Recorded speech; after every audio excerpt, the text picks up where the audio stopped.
পরিভ্রমণ batch অর্জনের জন্য কয়েকটি ধাপ রয়েছে। তার ভিতর একটি হচ্ছে পায়ে হেঁটে 200 কিলোমিটার, নৌকা যোগে 250 কিলোমিটার এবং সাইকেল যোগে 500 কিলোমিটার 5 দিনে। তো আমরা এর ভিতরে পায়ে হেঁটে 200 কিলোমিটার যাওয়ার উদ্দেশ্যে গোপালগঞ্জ বিজ্ঞান ও প্রযুক্তি বিশ্ববিদ্যালয় থেকে কুয়াকাটা পর্যন্ত যাচ্ছি।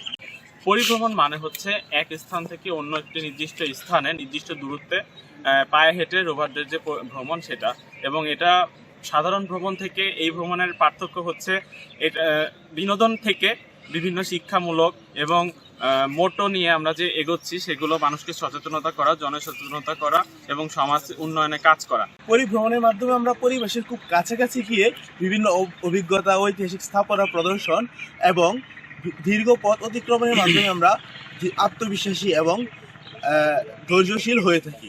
এই পরিবহন ব্যাচ অর্জনের উদ্দেশ্যে আমরা যে এই 150 কিলোমিটার পদযাত্রা করছি, এই পদযাত্রায় আমরা অনেক কিছু শিখতে পারবো এবং জনসচেতনতামূলক কার্যক্রম চালাতে পারবো। এক্ষেত্রে আমরা প্রতিটা সদস্যই কিছু গুরুত্বপূর্ণ মেসেজ বহন করছি এবং এই মেসেজগুলো আমরা চেষ্টা করব যে জনগণের কাছে পৌঁছে দেওয়া।